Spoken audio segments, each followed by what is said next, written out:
Ladies and gentlemen, good afternoon.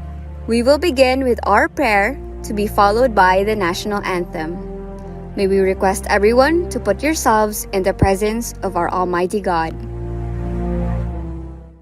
Let us put ourselves in the presence of God.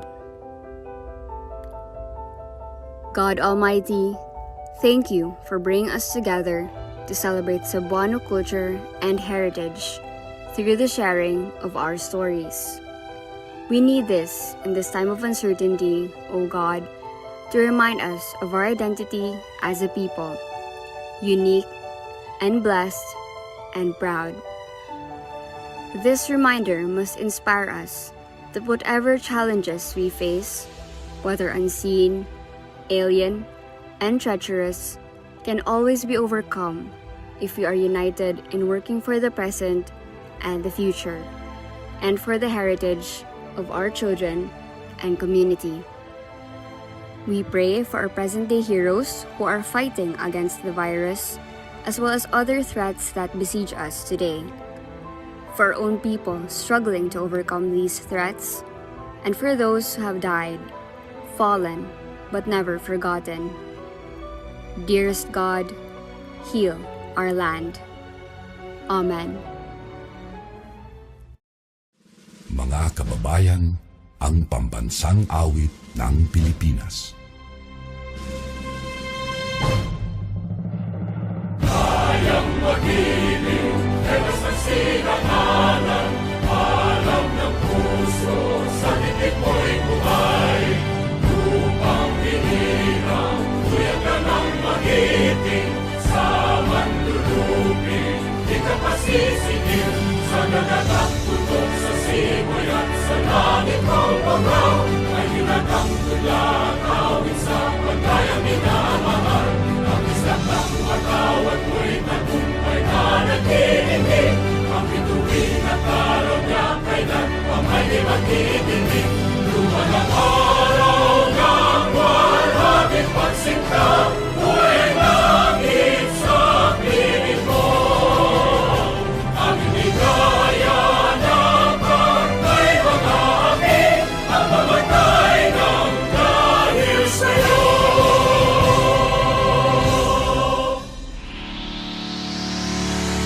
Maayong hapon mga Cebuanon. Welcome to Gabii sa Kabilin 2022 online activities. This is an engaging space to appreciate and experience Cebu's culture and heritage.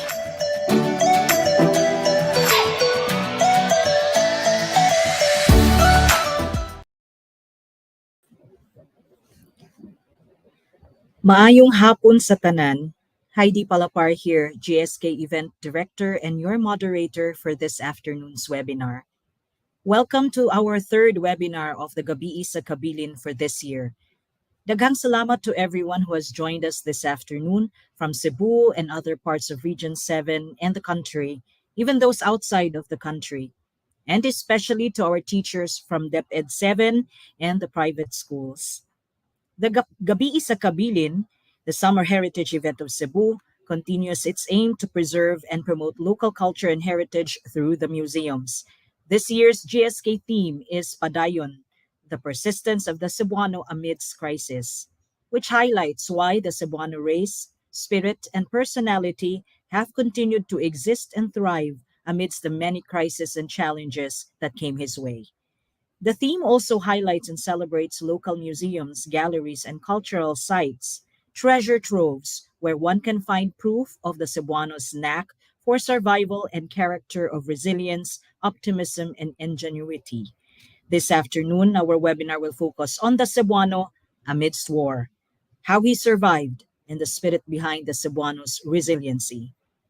Before I introduce our speaker, may I just remind everyone that after the lecture, we have our Q&A, of course, with trivia, where one can win prizes.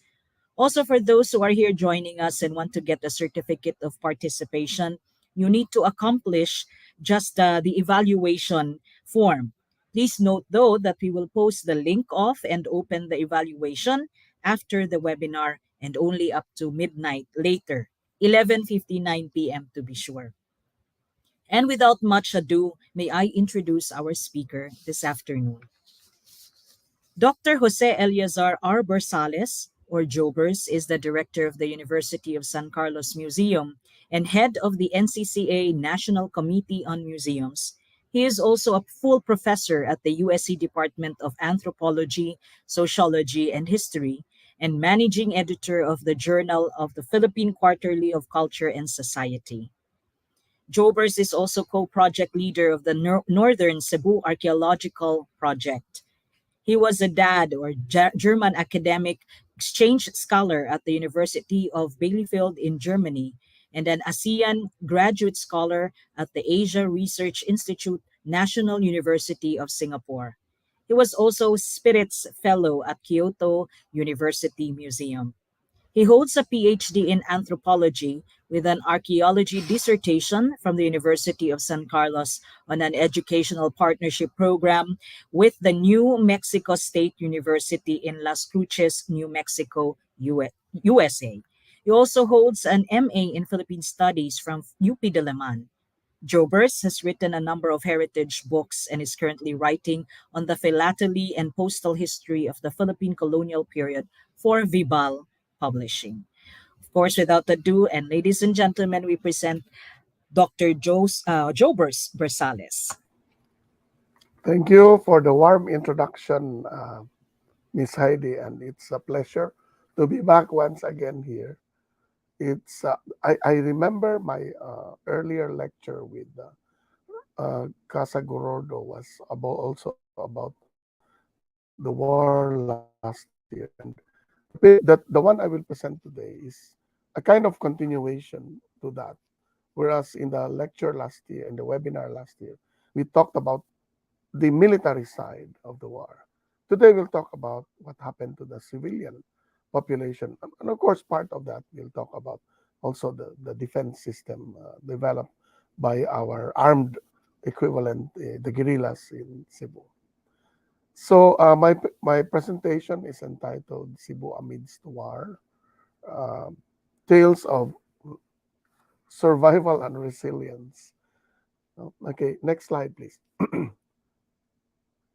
So today I'll talk about 11 things. No, I'll talk about what happened before the war. I'll talk about the problem of money, of currency, and the role Cebu played in answering that question. Third, the accidental arrival, the unplanned arrival of the Doña Nati in Cebu instead of Bataan. Then the Japanese invasion of Cebu and the civilian evacuations that followed after, before and afterwards. And the little known fact that Cebu became an intramuros during the Spanish period, during the Japanese occupation, no? When the Japanese took over. And then what were the measures made by the Imperial Japanese Administration, the IJA, in Cebu, no, as much as in the rest of the Philippines, and the kind of puppet governance that happened here, and the life that was going on in the towns that were not occupied. No, we tend to think that the whole of Cebu was occupied by the Japanese. No, only a certain portion of the island was at the start occupied by the Japanese. No? And then the attempt of the Japanese to create all kinds of associations to continue life as if it were normal, no? Because things became the new normal during the war. No, there was a kind of new normal. No? And then the buy and sell that became the basis for the local and the national economy. And a good example of the viajeros that became important, no, in survival in Cebu is the story of John Gokongwei, no, the late John Gokongwei. I'm very proud of this story as a young boy, you know, what he did. Now he started to be an entrepreneur, you know, during the war. And then we talk about the Kenpeitai or Kempeitai, you know, the military police that we often think is the secret police, but actually, technically, it's the military police corps of the Imperial Japanese forces. No?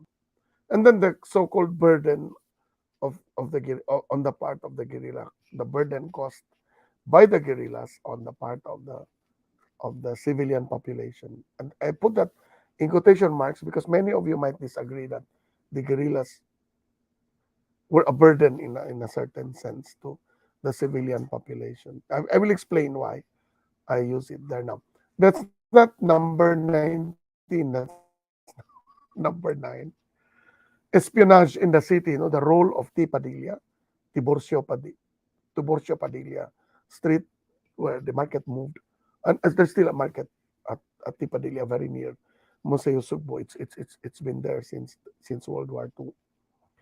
And then the kind of hunger that happened, no, amid Japanese food self-sufficiency campaigns. And then finally, the chaos of the final months, starting in September 1944 to August 1945. Next slide, please. Okay, so before the Japanese actually invaded Cebu, they first, Pearl Harbor, and a few hours later, they bombed all the naval and air bases of the Philippines.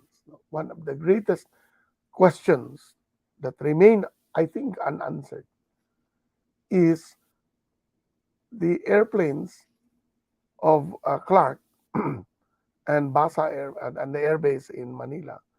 No, Clark and then one in Salom, in northern Luzon. There were air bases there. They had airplanes. They actually flew a reconnaissance to Formosa when they heard that Pearl Harbor had been bombed.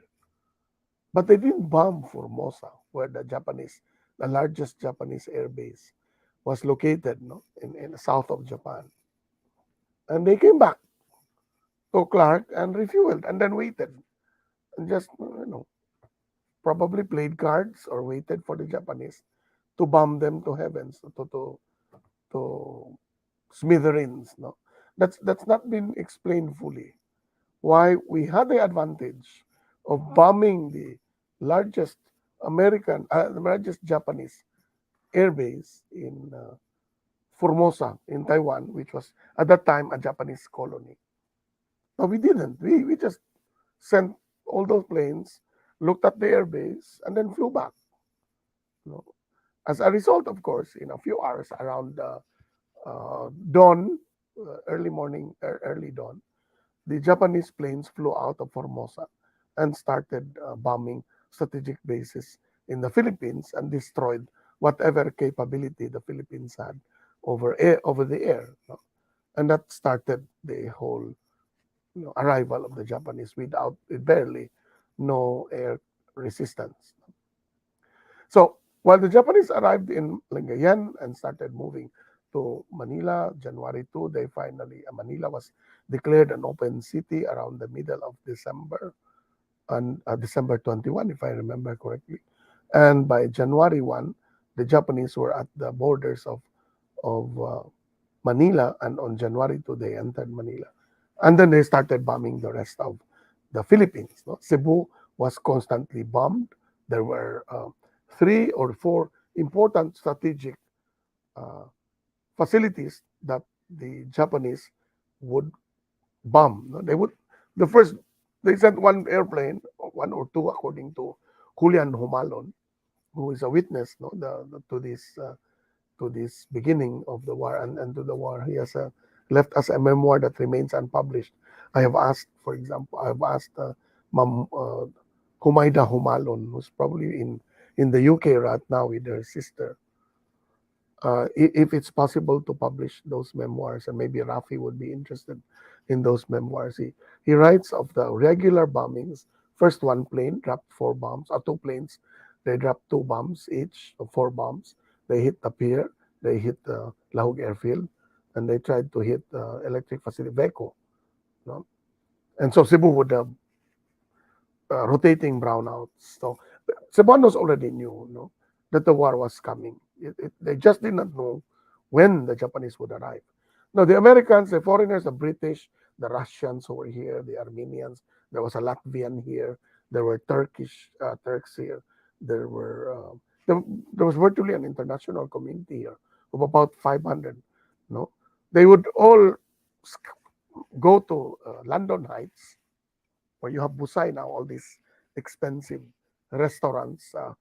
London Heights would be, I think, where the Redemptorist Retreat House is located now. I think that's the house of R.R. London, no? The person who developed the electricity in Cebu, no? Built the first electric power plant in Cebu, and eventually sold it to the Escaños, I think, in 1921. But before that, they owned the electric power plant, no? The pioneering power plant.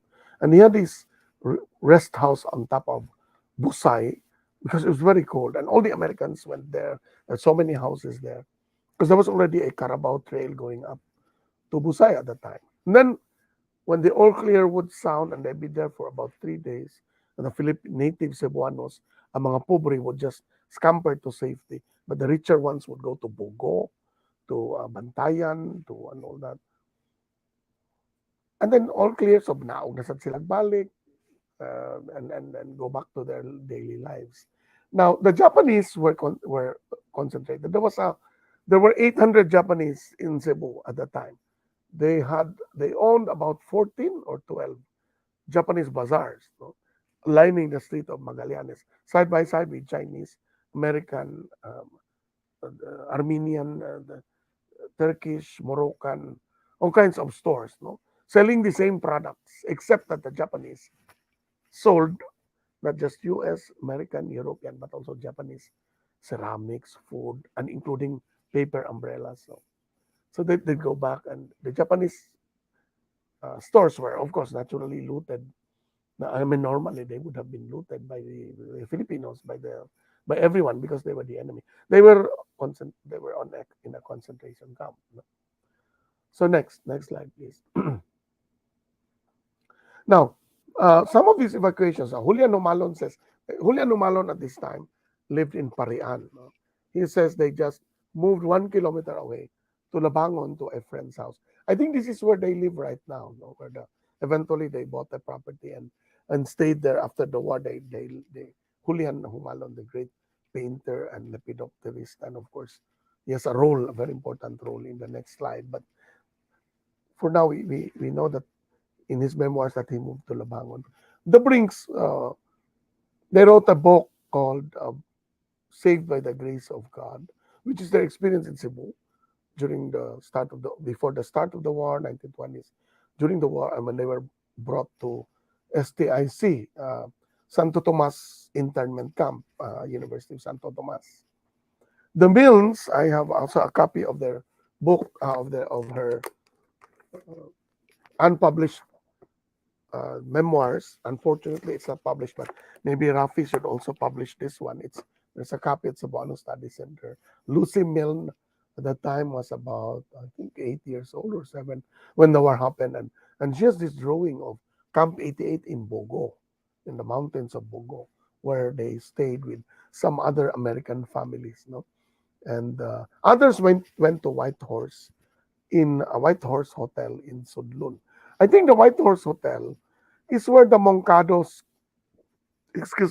continue to live there. It's a 3-story building, so straight the building, and the Americans stayed there, occupied the British also, during the period between December 8th and the actual invasion of Cebu, April 10. Now, Filipinos, mga pobre, of course, stayed in Cebu. Mangisda lang yapon, Labangon was a famous producer of rice, no? Labangon, Basak. That's why it's called Basak, because it was all rice fields, no? And so you have San Nicolas, from San Nicolas, puro na rice fields going up, and then here in the Mabolo area, some rice fields and sugarcane. So people, continued producing food because the Japanese had not yet arrived, and they would only bomb the pier, Madrigal Oil Mills, Veco, and Lahog Airfield. No, balik-balik ko ni ayuhon na sad. The following week, balik sa hapon, they would bomb again, and then following week, I mean, everything would be repaired except Madrigal Oil Mills. It was never repaired because there was a direct hit on the copra milling machine that turned into oil. And Ludo at the time was a very small uh, cottage type industry, coconut mill, no? I think two mills that were hand cranked, and so it was not hit by the by the Japanese. Now, when you have this, so the Japanese were concentrated in Basak Elementary School. They were imprisoned there, 800 of them. Now, Filipinos would go to the different towns and just come back. You know. Now, the most important memoir or tale we have comes from Jovito Abellana, no? My Memories of War to Remember By, where he says they would live there, they would bring their families, their women, children to the towns, and only the father, he, who would go back to the city to, tend to the house during during nighttime, look at the farm, and then go back again a few more days to Kabadyangan Consolacion, where he brought his family into safety in the mountains of Kabadyangan. Next slide, please. Now, immediately when the Japanese uh, entered Manila, the problem of what currency to use was all important. The Japanese already printed, brought with them script money, no military script. This was sueldo for their soldiers, and they were already marked. No, but the Japanese government, 10 pesos, 5 pesos, 10 centavos. I think there you can still find them being sold all over the millions were brought here, millions upon millions of these peso bills, which were worthless. No, the Filipinos uh, immediately saw that this with this treated this script with disdain. This was the sueldo of the soldier. So why the hell would we accept this as currency? These are blood money. These are people who are killing our people, our neighbors, our relatives. And so at first the exchange rate for the Philippine script, I mean the Japanese script, was one peso to 5 pesos. No, five of the Japanese script to 1 peso of the BPI money is one, or the Philippine Treasury notes established by the Philippine government, or for the rest of the, and that was in Manila and Luzon, the occupied areas. Now, by December 27, it was clear to Quezon that the rest of the Philippines might not be totally occupied by the Japanese. No, so he ordered the Philippine National Bank branches, especially the branch in Cebu, to begin designing and printing emergency notes to be distributed to all government employees, because he made an order uh, on that day, if I remember correctly, December 27, he made an order for every government employee all over the unoccupied Philippines. At the time, Manila was not yet occupied, but they were already in Corregidor, no, expecting the Japanese to arrive anytime. He cabled the manager of Philippine National Bank here, Mr. Miranda, the Miranda famous Mirandas of Bogo, the owners of sugarcane, one of the owners of, I think, Bomedco, Bogo Medellin, Medellin sugar milling company later, no, um, to print money, no, and they're called emergency notes. People think these are guerrilla notes. No, they are not guerrilla notes. They were printed because Manila was about to be occupied, and there was no money left to be distributed, to be brought to the islands, to the rest of the archipelago, because while the Japanese were marching south towards Manila, the Philippine government, the Philippine Treasury, started loading whatever money could be surrendered by all the banks. No, they were given a quota, PPI, Philippine Bank of Communications, very few banks at the time, and then Philippine National Bank. All their silver coins, all their money were all brought to a submarine and brought to the United States for safekeeping. So there was no more money left for sweldo sa mga tao outside of Manila. So he ordered this to be produced. Of course, later this became the currency of the underground. That's why people call this guerrilla currency, but actually this is called emergency notes. They were supposed to be paid to circulate all over the islands that were not occupied, and they did. Now, Marco, Quezon, abot na ba Marcos? Quezon also said anyone who comes back to work will be paid twice his salary or her salary. Imagine that. Why kwarta kay na-hold nas Manila, gipadana sa Amerika. The money was brought to America. Whatever was left was dumped in corridor. No? So much silver coins, 1 peso, silver coins, was dumped off Manila Bay near Corridor, not in corridor, off Manila Bay. No? So that when the Japanese arrived, there will be no money to use in the banks, except the ones that were circulating in the pockets of people. So the Japanese were forced to create a currency exchange for the script. And the worst thing that the Japanese, the imperial Japanese administration did was to to ban the exchange of Japanese yen. Pag, it, when the Filipinos realized that, oh, even Japanese banks will not exchange this military script for their own currency issued by what's this their central bank or in Tokyo. Why the hell should we exchange this money when even the Japanese treasury will not recognize this as legal tender for exchange with yen? So, from 1 peso is to 5, it became 1 peso is to 500, and this is why it's called Mickey Mouse money.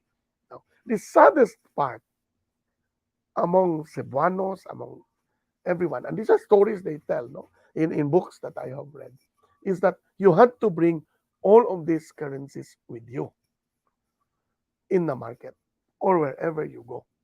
When a Japanese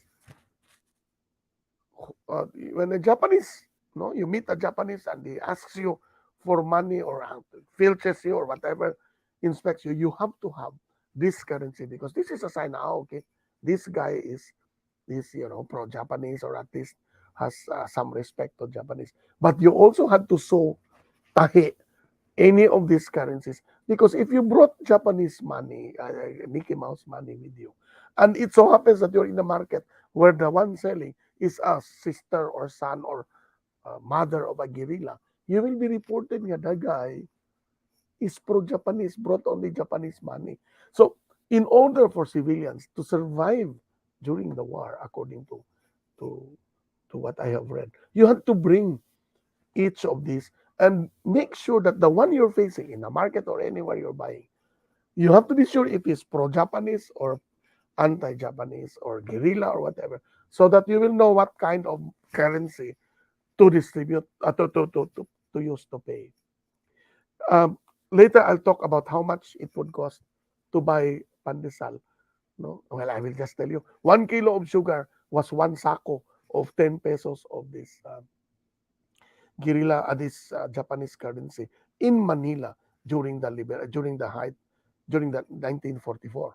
Kinahanglan kag usa ka sako magdala kag isa ka sako nga 10 pesos each to exchange for a sandwich bread, no, or pandesal, pila ka pandesal ana nga kwarta. That's how much it deflated. I mean, how much the inflation was, no, in Manila, and must have probably have been also in Cebu. You can imagine buying a kanang mulmul, no, a 1 kilo mulmul would be something like maybe one taro of the Japanese. That's why after the war, so many people wanted to exchange this, and they had a debate in the treasury whether they should exchange. Well, eventually they recognized a certain limit to exchange Japanese script money or the Japanese printed Japanese occupation money, no, because people had them. You had to accept, especially if na Japanese nagdalag bayoneta while you are negotiating. Ibayoneta ka if you will not accept the 1 kilo, the one sack of this money or the later printed 1942 Japanese 43 money, Republika ng Pilipinas, when the Philippines was declared independent by the Japanese. No? You'd be killed, you'd be bayoneted, or yeah, you'd be incarcerated for a few days. Anyway, so let's proceed. I'm talking too much already and there's no more time. Next slide, please. Now, so no more money. So Julian Humalon, wait, I should tell you this. Julian Humalon was asked by Miranda to design the peso notes, and you can find them in Museo Subo. No? There's a set of notes that were discovered by that provincial treasury when Museo Subo was just starting in 2008, and they were supposed to dispose them, and then fortunately a treasury employee here there at Museo Subo informed us, when I was designing the museum, that they were moving money out to be disposed, and so we had the money brought here, and they're on display now. So you have 1 peso, 5 pesos, the 20 pesos, the highest currency. These were designed by Julian Humalon, and in his memoirs, he talks about how many days while all the kanang ninyo pa siya nga talawan kuno kayo ni members sa currency committee that was formed by Quezon from PNB sa Cebu. Okay, every time a bomb would fall down, they would all run away and not come back, and he would still be working on the plates, no, on the metal plates engraved by Agustin Engravers na na diya sa Colon ilang may takok in building, ang gamay building and ay family ng Agustin, who was a photo engraver, no, and he engraved. Unfortunately, the plates were lost. There was one plate left, and it was given by Julian Humalon to a famous collector Ken Berger, who studied the guerrilla notes at Museo Subo. I think it was given to him or someone else, or to Schaefer, the famous author of numismatics. I think it was not Ken Berger, but Schaefer that early on in the 70s, Julian Humalon gave not the plates, but the drawings he made of the currencies. No? Iloilo also asked him to draw to develop their own currency, which is for Iloilo and Negros. So all the underground currencies started as emergency notes. They were designed by the great Julian Humalon, fine arts professor at UP, and I think famous biologist at San Carlos, the lepidopterist expert in butterfly, who also had this art mosaic made of wings of butterflies. No, yeah. So now, in between December 8th and April 10th, Cebu was, in a lot. The description of Babcock was quite boring. No? So Babcock, whose book as mentioned, Rafi published that book on his diaries. His diary is about 1,000 pages long. We reduced it to 200 or 300 or 400 pages. No, that's published by Rafi Ramon Aboitis. By the hosts of this webinar, Ramon Aboitis Foundation, Casa Gorordo. I saw one copy yesterday during the Fiesta. Usan lang nabili na kopya sa gift shop sa Casa Gorordo. It's interesting how he describes Cebu, no? And he was Bureau of Education in charge of the oh my God, I forgot this. He was in charge of high schools, I think, all over the Philippines. And when December 8th happened, the bombings, he was in Leyte inspecting the schools. So he decided to move to Cebu because this was where the center of education in the south, in the central Philippines and the Visayas. At that time, there were only two regions, no? Western Visayas, which is Negros Occidental, Panay, and then Eastern Visayas, Cebu, Siquijor, Bohol, Leyte, and Samar. That Marcos changed that, no? Created three regions out of the original two. So this was the center of the Eastern Visayas region, educational region. So he went here, and he even toured the whole of Cebu, and he described some of the towns, even while bombings were going on in Cebu City.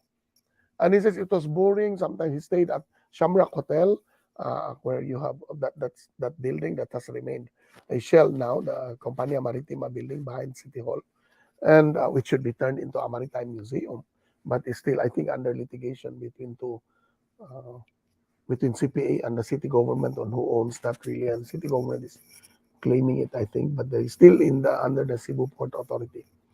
So he would stay there, and then he reported some of these Norwegian sailors whose ship sunk, but they managed to be saved by a ship in Cebu and brought here one of those ships, and they were very good cooks, and they prepared and all that, blah blah blah. And there is one of them that really became famous. That you should buy the Babcock Diary. That's what I should tell you. You read a lot of things there. No, eventually he went back to Leyte, but his description here was of the Chinese kuno, one of the Chinese in one of the stores in Magallanes. He would, when you're American, you come in, he would show all the expensive cigars. He was cigar smoking, no, and he would only sell all the expensive ones. When the Filipinos would come in, he, he would show all the, you will realize that he had other cigarettes that were cheaper, but he would never show them when foreign oil, when Americano with money. But of course, Babcock had no more money. Kaya na, Manila was occupied already, so he kept on all his telegrams. He keeps on mentioning sending telegrams because the post office, the telegraph office was very near. Was also there in Shamrock, and he would keep on sending telegrams asking for his salary, and he became dwindled until he had to go to Leyte and survive in the mountains with no money.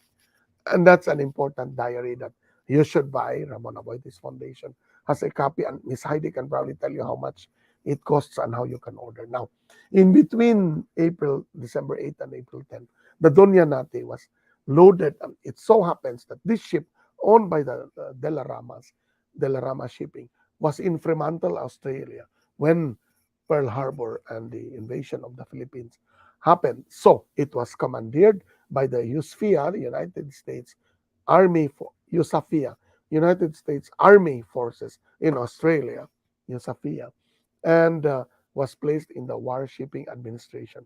Later, the United States government paid the De La Rama Lines with 3 ships in replacement for these 3 ships. Only this one survived the war. The Doña Nati, this one is shown docked at, I think, Darwin or Fremantle, where it was loaded with foodstuffs, medicine, and armaments on the way to resupply Bataan. But the Bataan was already blockaded when it arrived around March. Excuse me. So it was diverted to the centermost island in the Philippines, which was already becoming recognized by the Japanese as the second most important island in the Philippines. I mean, city, Cebu.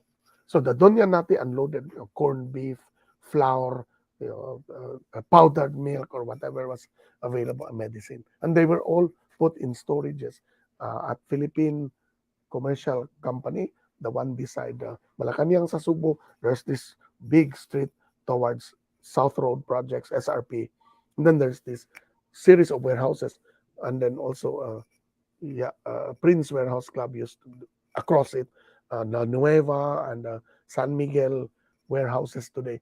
Those are the warehouses where where the foodstuffs of Doña Nate were put in, and it was distributed, rationed out to everyone. I don't know if it was for free. There's no mention of people looting or but they were lining up or getting supplies from time to time from whatever was unloaded. Now this ship had a very lucky break. No, the Japanese Kawaguchi detachment was already approaching Cebu from the western side, landing at Toledo, Pinamungahan, when she quietly slipped away, no, going north of Bohol and to the other side, back south to Australia through, I think, the latest strait or something like that, avoiding the landmines, the mines of Davao Gulf and Surigao Strait. No, so it survived, and this is an amazing thing that it survived when there was a blockade of the Japanese. They were already putting mines on many areas of the seas, as the United States Army forces in the Far East had also done in preparation for the war. So we had at least money. I mean, we had at least food for the duration. No? Some of them were eventually brought to Adlaon, where I think the Adlaon Elementary School is located. I'm not sure, but people can probably tell you in Adlaon.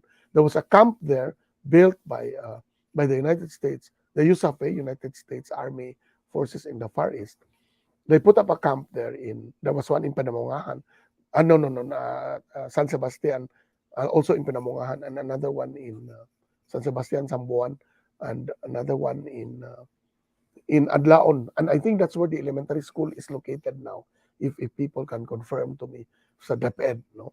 And a lot of the food were brought there, no? During this period. Next slide, please. Canned food. So on April 10, the Japanese arrived. I already discussed this already before. No, April 10, the Japanese arrived in two detachments. They went through the west.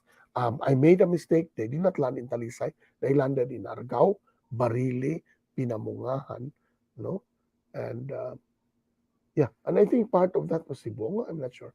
No, there were many areas they landed. No? They docked. No? And yeah, okay, next. Now, immediately, what did the Japanese do? They fenced off the entire Cebu. Imagine today fencing off Cebu from a few meters from Kinalumsan River. Kanang na ay used to be Hay Alay niya na sapa diya na tulay diya unahan sa Dulho Fatima.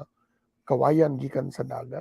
Going back, going straight, no, to sections of Virama diha, going to the back of the Capitol Hills, kanang balay ni Alfon unahan ana, kanang yun yung haunted house na sa ibabaw sa Capitol, to the back sa Opera, and then going straight, no, to the hills of near Busay, and eventually Ecotech, and then going down to Mabolo. No? The gate, according to Jovito Avellana, the gate at Mambaling was placed at Candido Padilla Street with a distance of about 70 meters away from the Kinalumsan Bridge. So the basis of the fencing was this river, Kinalumsan.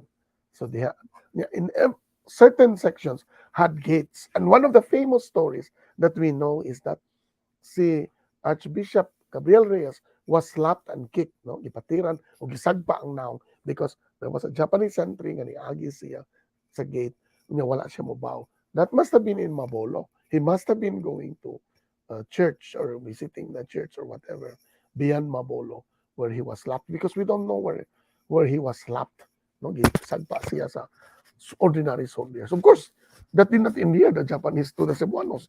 Obispo, arsobispo, inosente nga tao, sagpa-sagpaon, musuporta ka kas Japanese. You know, one of the things that really differentiated the brutality of the Americans in the Philippine-American War of 1901, 1899 to 1902, and the Japanese was that the Japanese had no sense of one kind of understanding local culture. It's normal in samurai culture to slap, to kick, no, for people who do not follow the warlords, the samurai lords. But we don't have that kind of culture. No, if your amo sa yuta, sa mohante ka, your tenant doesn't, you don't bow to him or anything. You don't get slapped, no, for not following instructions. Well, maybe your salary is withheld or di ka pa kanon, but you're never physically harmed. Well, in the past, no? Now people is different, no. Anyway, so imagine that Cebu was for the first time in Intramuros. We had within the walls. The city was within the walls, just behind the capital. Sets of bamboo poles. By the way, the Japanese paid all able-bodied men to do this. They made a semblance that the people should be paid, no, 80 centavos per person, I think per week or per day, ang gibayad to put all the bamboo poles to create the so-called intramuros, no, of Cebu. Okay, next. Next, please. Now, the Imperial Japanese administration early on did not want to create a semblance of occupiers. So they left the city hall to be occupied by a city mayor, the capital to be occupied by a governor, and they chose uh, the Rizal Memorial Library and Museum as the headquarters of the Imperial Japanese administration. Everyone was required to go there and get a pass so that you could travel from one town to the next. Passport. You were not allowed to leave Cebu City if you were a Cebu resident. You have to have a pass to go to the next town or the towns thereafter. And the pass would be marked with a hanko, a Japanese mark, kanang red signature stamp, no, with the signature of the officer, and yeah. So beside it, they created also a makeshift uh, clinic or headquarters. That's why Red Cross is there. No? And after the war, this became also a hospital sa perpetual succor because the Japanese also had a medical detachment here, if I remember correctly. Now, of course, when the Japanese invaded, the local officials immediately went south. See, Governor Ilario Abiliana went to, I think, Badian, no, and but he was called back, under threat of at pain of incarcerating his uh, his wife and children. So napugos siya og balik by around May, so about a month after the invasion. He came back, and there is no signature on the announcement, but the Japanese printed this that all government officials at this time, Cebu City was under the jurisdiction of the province of Cebu. Because right now, they are not. Cebu City is a separately chartered city, just as Lapu-Lapu City is. That's why they are not under the governor of the province. They don't also vote for provincial officials. But at this time, Cebu City, Cebu, the town of Cebu City, was under the provincial governor. So the announcement was to be signed by the governor, not the city of Cebu, for all municipal employees in all the towns to go back to their offices. This is the last chance granted them by the Japanese military administration for the district of the Visayas. If they fail to do so, they will be considered as enemies and severely punished in accordance with the imperial Japanese military law. And what's the imperial Japanese military law? Oh, simple ra kayo. Kick, slap, beheading, no, or bayonet. Simple ra kayo na, no. Unya, no hearing, mali. No judge, no kuan, wala. No, it's the military officer decides you're a thief, you abandon duty, okay. Daka dayon sa prisuhan. No, ya kung di siya ganahan si mong naong tingali. Pwede na kadunggabon diyan bayoneta, yung putlan og liog. No, so grabe ka harsh. Now next, this first was return to work order. Next slide is a confiscation of all firearms, radios, na commandeering of all cars and trucks. Kasagaran gibuhat ingon ni Jovito Abellana, what truck owners did was to remove the crankshaft, the governor, and the propeller or parts of the engines so that when the Japanese would arrive, kaya di man na mo matago ang truck. No matter what you do, no, you can't hide a truck. Even today, you cannot hide a truck unless you have a cave. And the Japanese would still enter the cave anyway. So when you hide the truck, when they open the engine, they would say, "Oh my God, no propeller, no governor, no spark plugs." Spark plugs were very important at the time. So tangtangon ko na ang mga spark plugs. May itago lang so that when the Japanese leave, you just return the spark plug and then you still have a truck or a car to use. No, but the guns had to be surrendered. Your radios had to be surrendered to be retuned. Ipatune og balik sa Japanese. They had all these Cebuano radio operators, repairmen. They gathered them all to retune all the radios so that you would only listen to Radio Taisyo, which has exercise makanta ko mama. Maayo kay mo kanta. My mom, still alive, 84, Edna Reynes Bersales, still sings all the songs of the Radio Taisyo, and including the calisthenic exercises. She still can remember the song. She was about 8 years old when the Japanese, 6 years old when I was 6 years old when the Japanese arrived in Cebu. My grandmother was a teacher in Japanese school in San Fernando, no, and there was a Japanese who fell in love with him, but of course my grandmother was already married at the time. Wapa man to akong grandmother, wapa ko maliwat. Anyway, confiscation of firearms, radios, commandeering of cars and trucks. And the best cars, of course, went to the Japanese officers. The best houses, the story of the Aboitises, for example, the Japanese occupied the lower portion of the house and they were on top. And ang experience, I think, if I remember my talk with one of those talks with a time when I met Josephine Aboitiz Booth, was that she remembered that there were Japanese officers at the house in Elizabeth Pond, and that they would get a barrel and put wood and light a fire and put water on top of it. Nya hubo sila diretso. Hala lumbaan na puli-puli og sulod sa baril and the public bath system, the Japanese. And they wouldn't care that the Spanish aboitises were looking at them, the kids. They were staring at them. Kay, you know, it's not an everyday thing to say, not so tall people uh, inside a baril nga nag-aso in it, no? So they occupied all the houses that were the best houses for the officers. Okay, next. Now, wait, I must mention this.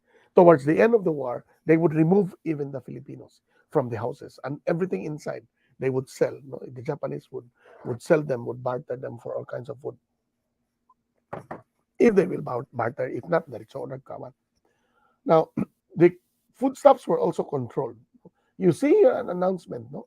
In Cebuano, Pahibalo, kining mosunod nga mga komodidades nga gi panimad-an sa tinugyanan sa militar Hapones dili makuha sa mga lugar nga okupado sa mga army kung walay itugot nga mga tinugyanan. So you cannot remove all these food items from away from the occupied areas unless without permission from the duly constituted Japanese authority. Kinsa kadtong manglapas sa sugo whoever violates this instruction sa taas pagkakastiguhon will be punished sa mabugat sumala sa balaod ni tao. So will be punished severely according to Imperial Japanese military law. 1. Mais o harina, corn and flour. Bugas, mais o harina, harinang trigo, wheat o cassava, even cassava flour. No? So they started controlling the circulation of cassava flour and rice.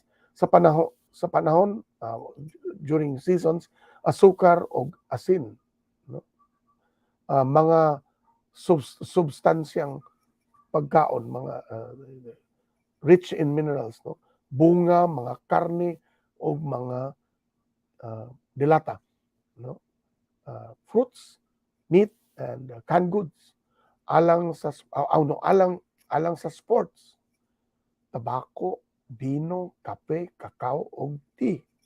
Mga sapot, clothes, mga gamiton sa sapot, abaka, panit, leather, algodon, cotton, o hilo, thread, sa mga algodon, cotton thread. Mga lana, so oils, copra, lana, oil sa lamisa, so table oil for frying. Material alang sa balay, materials for the house. Troso, hardwood, troso, cement, ug mga kawayan, even bamboos, no, were controlled. You had to have permission to cut bamboos in your house or at the back of your house. Material alang sa mina, so materials, mineral, mine resources. No? Bulawan, platak, gold, silver, puthaw, iron, ores, mga bato pa, o mga artikulo sa nga binuhat kanila, articles produced out of them, chromium ore, copper ore, o ang mga mga artikulong pareho sa manganese, lead o zinc ore. Manganese is very important because you can produce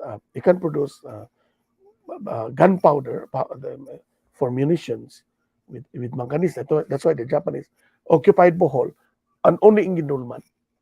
They had because there's a manganese mine there, no, in Gindulman. No, okay. This is an important poster, very big one that you find at Museo Subo. No, a very rare poster, in fact. I know of only 2 of these, one here and I think one somewhere in Manila. Next slide, please. And then, of course, the Japanese instituted the Hoko system or tonarigumi. First implemented in Taiwan. It's copied from the Chinese concept of baojia, system of administrative control. Baojia or Hoko was simple. You have 10 houses in one street. They constitute a neighborhood association. Houses in front of each other. Now, Anyone who inflicts or attempts to inflict an injury upon Japanese soldiers or individuals shall be shot to death. If the assailant or attempted assailant cannot be found, we will hold 10 influential persons hostages who live in and about the state. So imagine you have a guerrilla attack in Naga, which happened when there was a guerrilla ambush of the train. Who will be punished? The people living around the area where the ambush happened. Because the Japanese concept, samurai, is this could not have happened without the support of people living around, because how would the guerrillas hide themselves? No, there's a little logic there, but imagine to be punished for something that you probably are not aware of. You just came from fishing. Nga abot ka, nyo man, nagbayunita na dahil kasapon, which they did during the search for the Koga papers. No, the whole of the South, when there was that airplane that crashed, bringing the papers, which were very vital for the defense of Japan, of the home islands, and they were looking for it in 1944, April 1944. And they were looking for it in the south, and they virtually almost decimated the fishing population of the south, because they would arrest all of them and decimate until Cebu ran out of food, probably for fish, because most of the fisher folk were being held hostage and tortured to explain where these papers were found. That's in San Fernando and in Caracar. No? Now, officials and influential persons should tell this warning to their citizens. So this was the role of the headman of the Hoko, or association, to your citizens and villages as soon as possible, and should prevent these crimes before they happen. This is a practice that was going on during the samurai period, the Edo period of Japan, before the Meiji, Taisho, and then Showa. This is World War II period, Showa, and then Heisei, which is the later period. And there's another period right now with the new emperor. No, the periods change with the emperor. So the Filipinos should understand, number 4, our real intentions, and should work together with us to maintain public peace and order. Of course, the Filipinos understood what the real intentions for the Japanese were. The United States and Europe, the great powers, were squeezing the resources that could have been, that were available to Japan, especially oil and iron, and oil and steel, and especially oil and sugar, which were being embargoed out of Japan. That's why they decided to attack Southeast Asia, created a concept of greater co-prosperity, Asia co-prosperity sphere. But the purpose was to supply the needed materials for the Japanese economy to boom. Ironically, this is the irony of war. Ironically, the greater East Asia co-prosperity sphere happened after the war, when Japan, until today, rules the Southeast Asian economy. I mean, at least automobile, high electricity appliances. This is ironic. You go to war, and then after the war, you realize all Filipinos will buy Japanese products, no? Including Japanese surplus. Anyway, that's an aside in the history, in the story of the Japanese. If they only knew, if we only know, no? If we only have the power of extrasensory perception, we would not go to war, because the Japanese would realize, the Filipinos will buy all our cars and electricity after the war. Anyway, now next slide, please. Now, there was only one political party system in the Philippines during the Japanese occupation. They were the ones that drafted the constitution that is recognized in Philippine history as a valid constitution, voted upon in a plebiscite, which created the Third Philippine Republic under Jose P. Laurel. The party was called Kalibapi, Kapisanan sa Paglingkod sa Bagong Pilipinas. And the Visayas commissioner of that was the famous lawyer, of publisher of the Freeman, in the pre-war Freeman, which ended in 1942, 1921 to 1942. Attorney Paulino Gullias, who was killed by the Japanese, or his body was never found in the run-up to liberation. No? Kalibapi was the single party, and who headed the Kalibapi? The father of Ninoy Aquino, the grandfather of Noynoy, Benigno Aquino Sr., member of the cabinet, who later became Speaker of the Assembly that was formed by the 1943 Constitution ng Republika ng Pilipinas. No? That's trivia for you. Now, next. Oh, by the way, Paulino Gulyas, even if he was a Visayas commissioner, saved a lot of guerrillas. And double face muna ang mga tao at this time. To survive, you have to join the Japanese. But at the back of your house, there'll be guerrillas negotiating with you. You'll be saving some of them. So this was the role, the kind of double face that Gulyas had to go through. And I don't know if some Gulyas is familiar with the role of his grandfather, great grandfather, no, in the war. Eventually, they were discovered, Kanisila, Silayson. They were brought to Busay, and they were never found. No? His body was never found. There was a long search for the body of Governor Jose Leison and Paulino Gulyas. The guerrillas joined. There were Japanese stragglers that were staying in Busay. There were about 7 stragglers who were still left in Busay until 1948. And they surrendered in 1948, and they were asked, did you find anyone there? Because there were stories kasi, Gulyas ko no, napakulo sa bukid and all that. People were looking for him, especially those that he had saved during the war. You know? Even if he was a Visayas commissioner, he never said anything that. But that's why he is considered one of the victims, one of the martyrs of the war. So that's what I've read so far. No? Next, by the way, he's also the founder of the University of the Visayas. No, next, so was he? Yeah, or it was Vicente Gulyas, his son. Then the Japanese also created all kinds of associations. Here we find in the 1943 anniversary of the birthday of Emperor Hirohito, we find him, the full-page advertisement in the local newspaper, Visayan Shinbun, the puppet newspaper, the Cebu Restaurant and Hotel Owners Association. And if you look at this, the anniversary of the Imperial Japanese Navy, if you look at this list, halos tanan insik ng mga stores, naa sa Tipadilla, bakers, restaurateurs, bars, and all that. Now, this was a period when gibam ang carbon, sunog ang tibok carbon, so the market moved to Tipadilla. And until now, they still cannot move the market out of Tipadilla. Started in the war.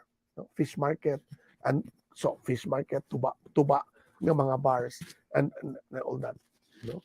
And immediately, because of the problem of currency, naggawa ang treasury notes, malata man na siya, ay papel, unya, i-exchange sa market, mangingisda, malata gina ang papel until eventually, peligro na sad maggunit og guerrilla notes. So, buy and sell ang naitabo nga bartering.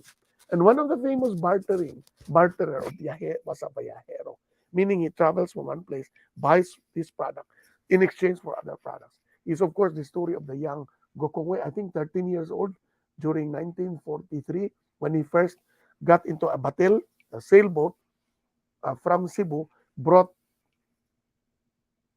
I don't remember anymore what he did, but he traded in tires and cigarettes. So it must have been tires from Cebu in exchange for cigarettes, or the other way around, no? To Manila. And there were two experiences he went when hapit siya madakpan sa mga Hapon who were patrolling the seas, no? And they feigned to be a fisherman, a young fisherman, no? In the heat of the sun. And the story is repeated in his biography, in his biography, no? That's how he survived the war, no?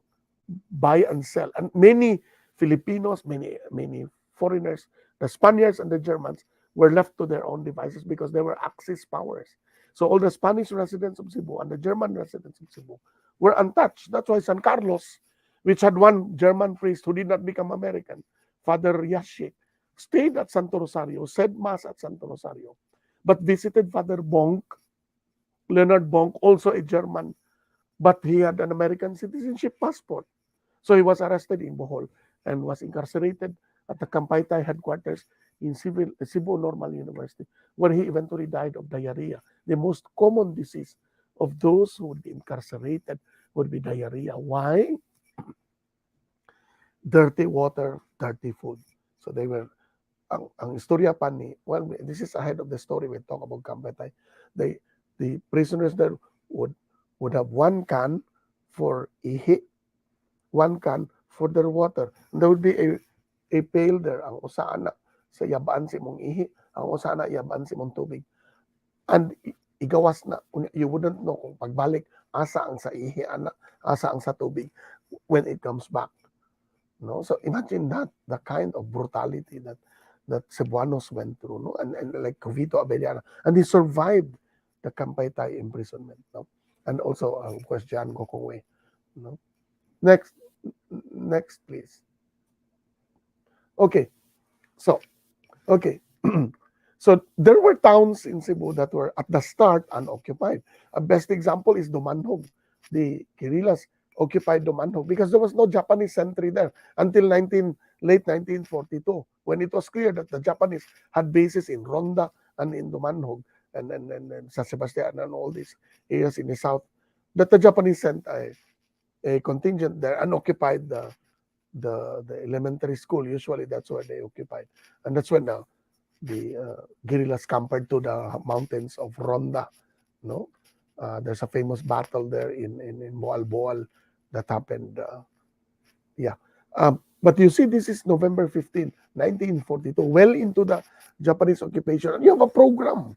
The stories of guerrillas was that they would have fiestas there. They would celebrate in Tabunan or in the other guerrilla bases, because the Japanese could not reach them.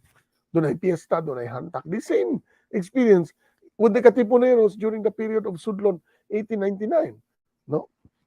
But of course, eventually, around late 1942, Cushing would already organize the Cebu Area Command. Discipline would be very important. And all of this, no, shenanigans would disappear, except in the area where Fenton, his co-administrator, was based in Compostela. No? He was.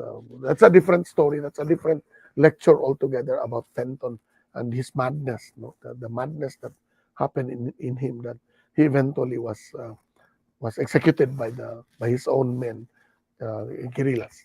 Next. So these are the guerrilla bases that were identified by the Japanese, and these were the radio stations that were set up to communicate with MacArthur's Southwest, the SWPA, you know, in a command in Darwin, Australia. So you have all these Major Espiritu, Traso, Major Albenda, Colonel Cushing, Hale. You can see the discipline of World War II guerrillas compared to the Katipunan guerrillas. It's not to denigrate them, but the Katipunan guerrillas, they all made themselves, most of them generals and colonels. Here you had really a whole roster of the order of battle of recognized by MacArthur, who should be given this rank, who should be given that. Well, that's because there's radio, there's communication.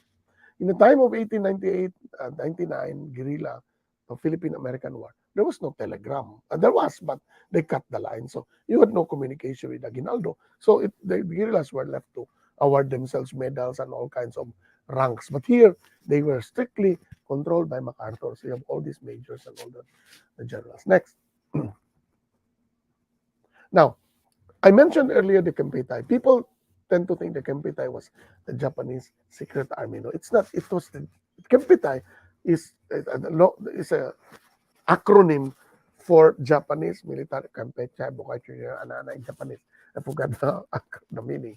Japanese Military Police Corps. The Visayas headquarters was at Cebu Normal University.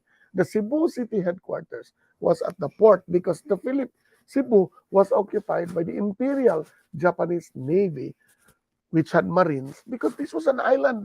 The Philippines was actually conquered by the Imperial Japanese Navy because of our archipelagic nature. No? And of course, troops were landed. Imperial Japanese infantry troops were landed, of course, on board the ships.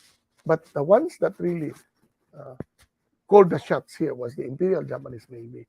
And the Pier 1, there, I think kanang tapad nga diha sa post office was kanang telecommunication something blah blah blah, was the headquarters of the Cebu City Kempeitai of Cebu Province, Cebu City.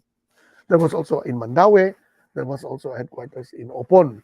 No, every town had a Kempeitai. Now the purpose of the Kempeitai was to discipline Japanese soldiers.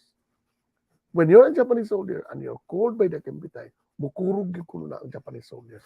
ng mga ordinary because they know na naa sila sala and they will be punished, imprisoned, no? For some reason, the Kempitay became the torturers of Filipinos. They would arrest thieves, but they treated thieves, robbers, swindlers in the same manner that they treated the guerrillas. Torture, ipang preso, like kaon, only onigiri rice, one rice bowl, unya salt in the center, according to Kuan, to Jovito Abellana, was fed to them in the morning and I think in the afternoon, one bowl of rice. So, maniwang yun ka, anak. No, and you'd be put in prison, political prisoners, guerrillas, side by side with people who stole a chicken or stole something, but the punishment would be the same. No, so for some reason, I do not understand. You have to read a lot about the Kampeitai, why they eventually became the secret police of the. There's a book by Sihuko, a thin volume, on the transformation of the Kampeitai, no, from mere military police to discipline Japanese soldiers into the all-encompassing secret police, working with the local Bureau of Constabulary, our local collaborators. There's so many, there 24 of them that were eventually brought to court. Mga police kaniadto who joined the Japanese-sponsored Bureau of Constabulary became their informants and collaborators. One of them, two of them, were arrested immediately of the war because they were the ones who caught Hilario Abellana, and they must have accompanied Governor Abellana when he was beheaded. Somewhere kuno behind UP, there's somewhere in Camp Lapu-Lapu, somewhere in PC Hills, somewhere. His body was never found. No? Governor Abellana came back from after a while as governor. He went back to Badian left his family, and he came back because his family was arrested and brought to CNU at this building, Cebu Normal School, and would be, they would not be released until he came back. So the acting governor at the time was Delgado, and if I remember, and then Governor Layson. And so he had to come back. He was he was tortured, of course, because he had already joined the guerrillas, and he was brought to Mambaling to do a speech for the Japanese to urge people to support the Japanese. And the first thing he did was, padayon ang inyong pakigbisog. Ayaw mong tuo sa mga Hapon. He had to be stopped in the middle of his speech. Ayaw mong pailad aning mga tawhana, mga buwang, and all that. So he did not, he's the greatest martyr to the World War II. He had a very lackluster career, in fact, in politics. It was not. They had his own political enemies, but by God, his patriotism really shone through. In that moment in Mambaling, Basak, when he was speaking at 4:00 in the afternoon to Filipinos, Cebuanos, to urge them to plant kamote, corn for the Japanese soldiers. Of course, mananong mo ikaw nun sa mga sundalo. And he said, ayaw mong tuwa ni mga Hapon, mga buwang ni sila. Mga kuan and all that, and he was arrested, and a few days later his body was never found. That's very sad. Anyway, now the guerrilla was in itself a burden. The guerrilla was in itself a burden to the population because the guerrillas did not farm and plant. So the guerrillas, you have about nearly 10,000 guerrillas. You'd be surprised. There were 140,000 volunteer guards, 10 to 15-year-old young boys who would distribute food, bring food, and distribute messages of the guerrillas across the bases. And they were never recognized by the United States government as veterans. And this is the saddest story of the Philippine resistance to the Japanese, that you had all these young boys, 10 to 16, 17 years old, who could not be, 15 years old, who could not join, they could not be enrolled or rostered into the guerrillas because they were underage, and they carried all the loads sa guerrillas, they carried all the arms, they carried all the radios. When the USS Narwal was at Oslob to unload radios and supplies in 1943, September, off Bolhoon and Oslob, if I remember, September 1943, to unload supplies, the volunteers were the ones, mga bata, carrying the firearms, the heavy equipment, the radio, nga di na radio nga kanang radio ra karon na dako kay na nga machine nga napay antena, putol-putol imo pang sumbayon, and then so many dials, nga init nga napay mga tubes, vacuum tubes, nga init ka, and they'd be broken into parts, and you have all these volunteers bringing them walking from Oslo to Busay, to Tabunan, and the other to Pinamungahan, the others to Compostela. And after the war, they were not recognized because they were not enrolled in the guerrillas. They were not mastered into the USAFE, and they died quietly. Many of them, in every town, you'd have about 1,000 of these volunteer guards. Some of them were caught. That's really sad. Next, and so the Tipadilla at that time became the market, and it became the center of espionage. And who were the spies? Mga bar dancers, mga bar kanang mo table nga babae maghatag og bino sa ni Tsuruyama, ang head sa Kampitay, Colonel Tsuruyama, digaon kay ito, mahilig itong mga babae, of course. Mga sundalo, no, may asawa, and all that. And there's a story about that famous woman here who was eventually caught. No? Walang ngalan, there's no name of that spy nga babae who was in Tipadilla and supplied information sa guerrillas, no? By just drinking, it spoke a little Japanese and drinking with a Japanese as a bar girl, and so there's so many stories, no? And Tipadilla is still the same market. Wala na mga bikini bars or brothels there anymore today. But that's from a photo taken from the Enrico Rubio photo collection. Si Enrique Rubio sa Bantayan shared this to us.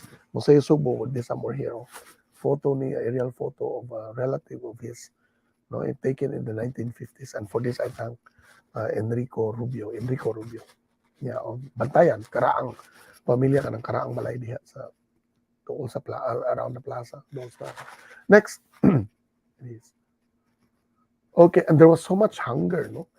Imagine by 1944, the Japanese around June were sending all their defeated soldiers. Nag-leapfrogging na ang Amerika. Midway, no, all the other islands, Truk and all that, Morotai. So all the Japanese nga ma-defeat, where would they be brought?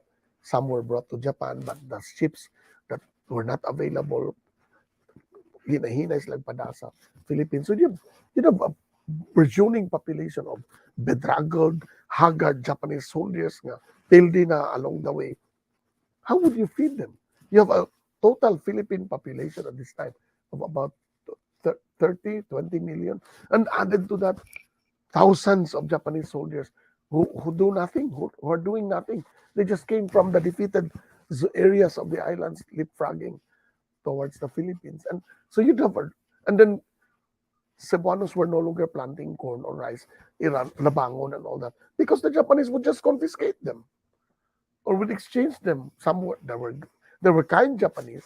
There are stories of very kind Japanese who would exchange their, food or their clothes or whatever for rice. There was even a story in Manila of one Japanese na ihog niya tuyo ang usaka sako nga rice sa usa ka community para lang makitaan nga kay maluoy siya. But those are very rare stories, no?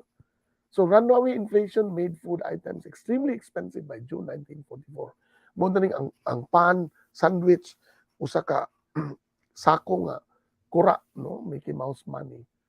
Japanese troops started arriving, and Japanese shipping severely crippled, resulting in a very difficult way to supply the Philippines from the other occupied areas like Myanmar. They were also occupied by the Japanese or Malaysia and all that. Even oil was becoming very hard to find. So all the trucks here were already fueled by charcoal or alcohol from sugarcane, if at all, or coconut oil. So maayog yung any mga Filipino, mga Cebuanos, Filipinos in general, because they could convert the system, the fuel system of trucks to run on charcoal. Mag-aso ang imong luyo na uling, no, iyabo para mudagan ang truck, or oil from coconut, lana, and alcohol from from Juan. And we're approaching that hapit na taan na because of the price of petroleum today, about na 100 per liter because of all these kinds of bundles of taxes and all kinds of things that these petroleum companies are doing to us until eventually our cars will be run on charcoal or oil. Mangita na kung ginamit nga mantika sa Jollibee niya mo ipakapadagan sa atong mga sakyanan, no? Inana, we're almost there. Wait. Next, please. Finally, in the chaos of the final months, mauni na itamo, grabe na ang rice shortage sa Cebu. There's so much famine. I know of one family nga ang isa sila member was left in an island sa Ulango. When he died there because wala nothing to eat. No, so there were so many people who died because of starvation. The reports in Manila was everyday people would just collapse on the streets, very thin emaciated, so that Mayor Giginto had to have a crew that would remove all the bodies. And then the following day, lainasan yung mga patay. So the whole streets would smell of death. No? Now, people started subsisting on bananas, kamote, coconut, and were present tangkong and snails. This is the time when you have all kinds of food. No, the story is that Pampanga developed a liking for frogs during the war. I don't know if that is true. No, but somebody told me that. Si Ian, I think, told me that. Ian Alfonso, or maybe it was someone else. And then sinanduloy was the food of luxury during the Japanese occupation. Rice, gamay kang rice mixed with a lot of chopped kamote, no, sinanduloy. It became the luxury food of the rich sa Cebu. Everyone in the city was ordered to build bomb shelters. There was chaos in the north as the Japanese retreated northwards, no, in the hills. Okay, so next slide, please. So finally, to conclude, okay, there's no more time. Cebu had one of the largest guerrilla organizations in the country, 9,159 troops. They killed about 2,000. But they would not have done that if not for the support of 142,000 volunteer guards, no, who survived the war, who demanded to be recognized, but were never. Very few of them were recognized as combatants and never received the money payment from the United States Armed Forces, the United States government. There were nearly 10,000 Japanese troops here who surrendered in Cebu. Imagine when October 20, MacArthur landed in Leyte and Tacloban, Palo, and then the Battle of Leyte Gulf happened. Many of the Japanese started, mga lunod ang mga barko. Those that survived went to Camotes, went to Olango, went here. Imagine the kind of pressure on food in the city among fisher folk, no, among farmers, with all these Japanese coming in. No? Thousands of civilians were left homeless with a constant bombing from March 26 to the surrender in August 1945. So that you will not find old churches in the north, no? After Sogod, wala na ikaraang simbahan, no? Katmon na lang nabilin and Bugo, guba yung simbahan, igo sa gubat. Daan Bantayan was unscathed, fortunately, yung simbahan, no? And no old houses, very few, no? Because igo sa mga bombings, no? Sa American bombings.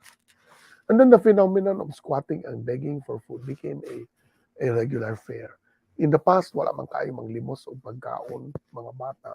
Squatting slum areas were not much above life. This is what the late Dr. Romola Sabellion told me, the author of the Kempitay Atrocities, that informal settlements was actually a direct result of the war, when people were left homeless and couldn't rebuild. They were left behind in the rebuilding of the city, you know? And so that's what happened.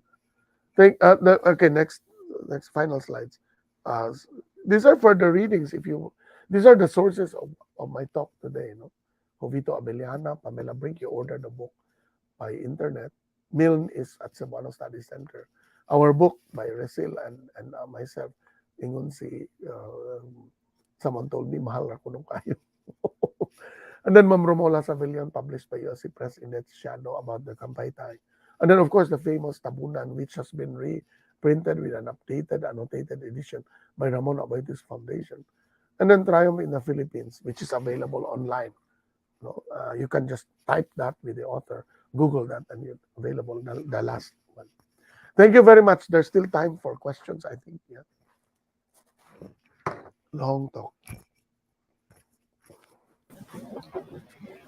Thank you, Sir Joe Bers, Thank you. for it's very interesting how our forefathers know, and of course our ancestors were able to survive the war.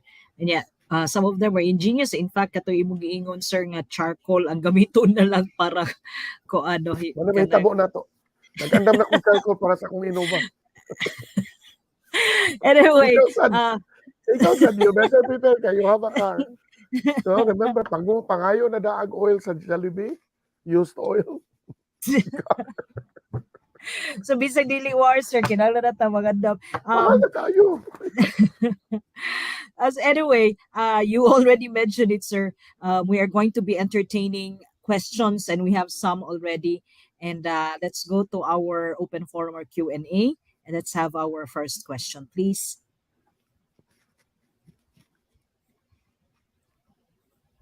Okay. Good day, sir. Being an enthusiast in the history of the Second World War, especially in the Philippine theater. Yung question is, were there any records of Filipinos, especially Cebuanos, that found themselves in the middle of the chaos in the European theater, or soldiers from the Philippines who fought in the opposite theater? This is from Vince Derek Joaquino. Filipinos as soldiers or as guerrillas. There's just a record of Tabunan, which is actually a record of the 82nd, 182nd or 82nd, 83rd Infantry battalions of the Philippine Army. They were mustered there on guerrillas eventually. So that's one. But in the European theater, I'm not sure. No, we know that during World War I, there were Filipinos who joined the war. No, there was a Cebuano, in fact, I think if I remember, who joined the European theater. I am not familiar with any Filipinos who went to fight against the Axis in the European theater. No, I'm not encountered any writers, any publications that mention that. Yeah. There was a war here, so you would imagine why would they go to Europe to fight when there's also a battle going here now. I think the reason behind that is the war in Europe started in 1939 with the German annexation of Czechoslovakia, Poland, or was it Czechoslovakia? And no, Poland, and then Czechoslovakia. So would Filipinos have volunteered there? I don't think so. MacArthur was developing an army, the USAPE, here.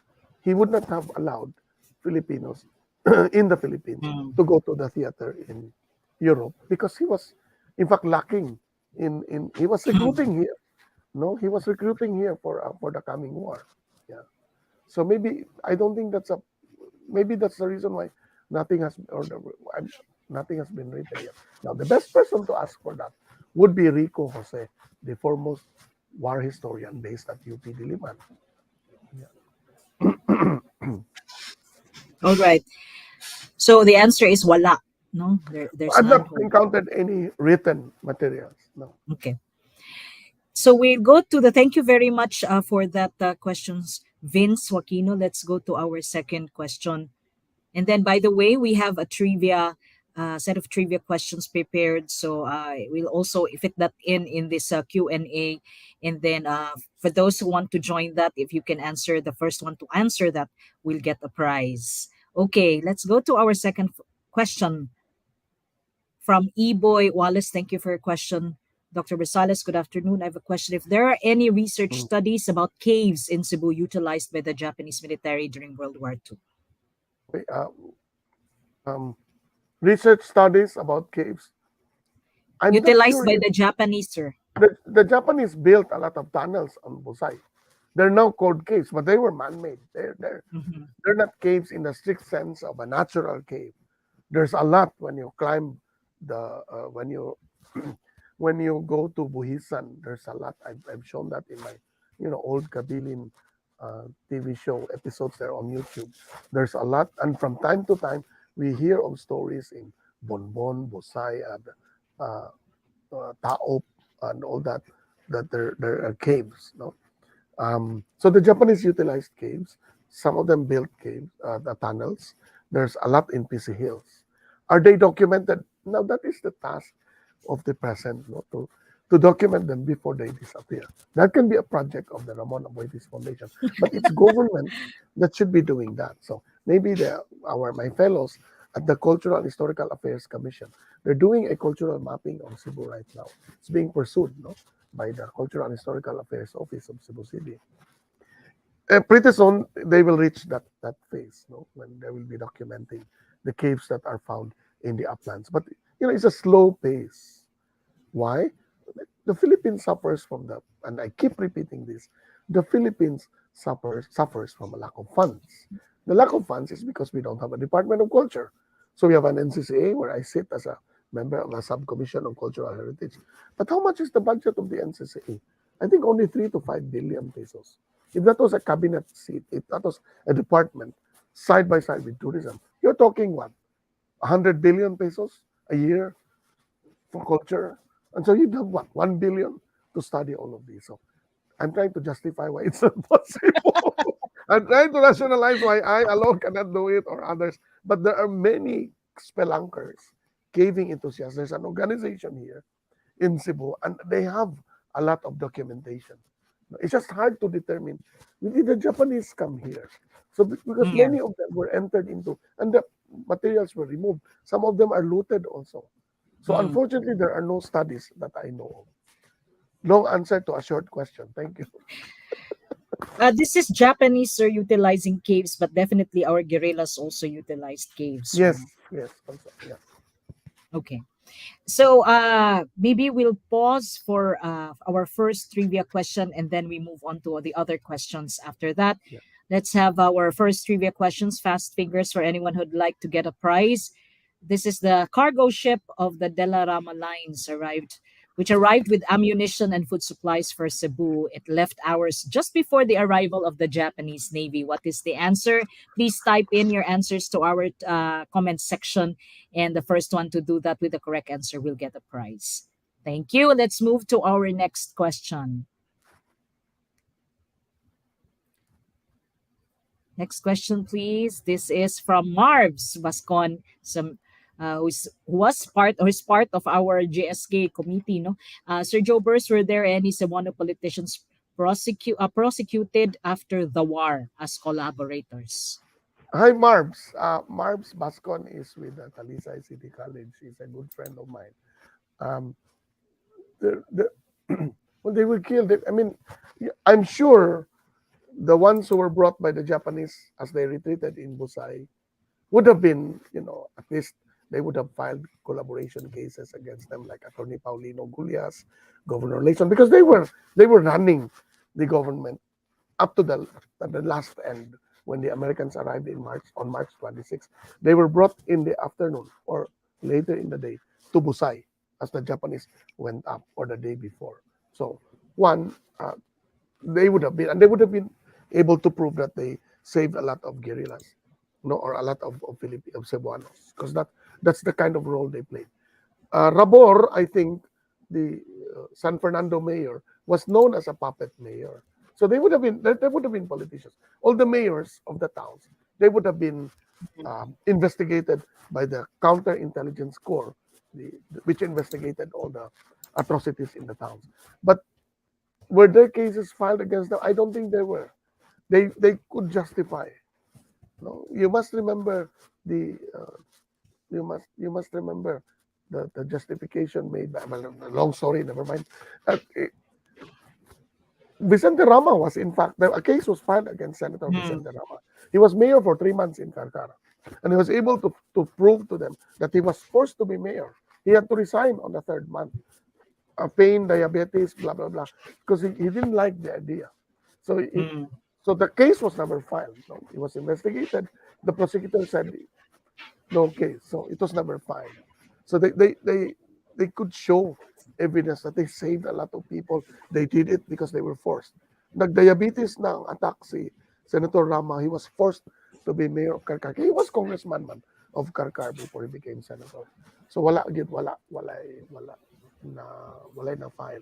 Kasagarang na file ang PC, ang constabulary gid nga mga collaborators sa campaign. Ay kato mo patid man ito, mo tabang og bunal. No, the politicians didn't do that. They just signed things. They never spoke. The only evidence for politicians was, did you speak of declaring war against the United States? That's treason. And these mayors never did that. They were careful. No, so they never said that. All But right. even Laurel, what did Laurel say? The Philippines is in a state of war. That's not a declaration, but that's his compromise when the Imperial Japanese administration, the High Command ambassador told him, you must declare war against the United States. He came out with a speech that said, the Philippines is in a state of war today. So wala. No, the Japanese could not do anything. Yeah. So basically, sir, there were none. No, I don't think there was. There's no record of anyone being brought to court except the Okay. collaborator ng constabulary. Yeah. Okay. So, before we go to our next question, we'd just like to announce that we have a winner for our first trivia question, Jasmine Cabanas. Congratulations. Our team will get hold of you and tell you how to claim your prize. Thank you very much for joining. Let's have one more question, and when we go to another trivia question. From Chris or Christ, Decay Yorango. Question, sir, is what was the situation of the mining industry in Toledo during Oh the yeah, this is Japanese important, invasion? Christ. Thank you, Christ. The case we just communicated actually earlier, because I think they're doing something for Pasigarbo in Toledo, and they will be about the war. But in the Visayan Shimbun, you will find their advertisements recruiting men to work in the Toledo copper mine. So there was already a copper mine before the war owned by a Japanese called Mr. Ito. No, unfortunately, the Japanese, they never give you first name. So there's probably hundreds of thousands of Ito in Japan. So we'll never know who he was. But his copper mine was reopened by the Japanese because copper is important to create munitions, no, bala, di makaka-create of bronze or brass kung walay copper. So they did recruit for the opening of mines, but I don't have any evidence that the Toledo copper mine ever opened. There was a guerrilla base in Toledo, up on top. Cantabaco was a guerrilla base, very near the Lutopan, no. And when 1953, when Andres Soriano came over to open a mine, there was no concentrator. So if ever there was a Toledo copper mine open, it would have been only copper ore. Ang bato, bukon gagmay dadon sa truck, ikargag barko kay didto i-refine agi concentrator sa Japan. But when they recruited in 1942, naglisod na sila pangitag mga barko padong sa Japan, no? Nya kargahan ra nimo bato nga copper para himuong copper ore dito sa Japan. I don't think they really open. Nag-recruit lang. Sir, but the copper mine during that was open during the time of World War II is in the same spot where the mine is. Lutupan, yes. That mine. The old That Frank Pit, I think. That was what they were looking at. Yeah. But at this time, tunneling sila ang concept. Mag-tunnel. Dili open pit. No? Okay. All right. We will now go to our next trivia question, and then so that we can continue right after with the questions for Sir Jobers. Let's have our second trivia question. Before the installment of the Japanese puppet government Kalibapi or Kapisanan sa paglilingkod sa Bagong Pilipinas, who was the governor of Cebu? Okay, fast fingers. Hopefully we will get right away a winner. We'll announce that. Let's go to our next question for Sir Jobers. If there's still questions, let's proceed.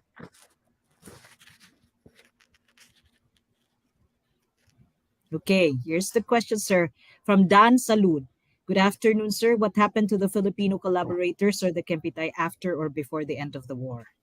So they were put to prison at Not Museo Cebu, the Cebu Provincial Jail, the Bartolinas of the Cebu Provincial Jail, they were put there. Mhm. Ang mga Filipino, daghan sila, no? I will not name them anymore. You can download their cases sa internet, no? You just type collaborator or Filipino collaborator, World War II, magawas na mga taga Cebu, no? Their hearing was done at the People's Court in at the Capitol. When they arrived, pati-rani sila, grabe, luwi kayo. Maluwi niya sa no? Like Kukupate Adlawan, no? Great-grandfather sa mayor sa Asturias, I think, or parente sa katong mayor sa Asturias nga namatay o passed away recently. Ipati-patiran taon to siya, nagkadugo pag-hearing sa iyang kaso. So, muna faith, no, kaya ang tanang na nakaagi o kasakit yun sa mga collaborators. Magatang sa, this is the same capital we're talking about now. Imagine ang walk kalayo, gikan sa kanang flagpole, diha pa dong sa sulod, no? Although landscape na, but plaza man na siya diha sa Capitol. So sa plaza pa lang, patid-patiran ka na. No, bunal-bunal ka. Ang MP ko nga mag-protect sa collaborator, basta ma-appeal o kuan ka, Kulata. matuta kay okay pati-patiran at the moment nga mulingyo mauban sang MP nga Pinoy ganahan bunali na ninyo ana, so luoy kaayo magkadugo inig hearing, no? Now they were all put to prison, many of them got life sentences, none got death. Only Teofilo Sison, the secretary for health, I think, in Manila was ever convicted of death, but he was not death by the gallows. He was pardoned in 1956. President Quirino, despite the fact that his wife and his children, except one or two, were killed by the Japanese in his house, no, while he was away as a guerrilla, he pardoned all the collaborators. No? That the only way for the Philippines to move forward was to stop the hatred and all that, and that these collaborators had suffered enough. So 1946 to 1956, 10 years now. And because we were ready also to sign a treaty with Japan, it was time to work closely with Japan for the reparations. No? Sad lang yun kaya ang atong reparation. Our reparation system with Japan, we asked Japan billions to pay. It's so different now from the Koreans.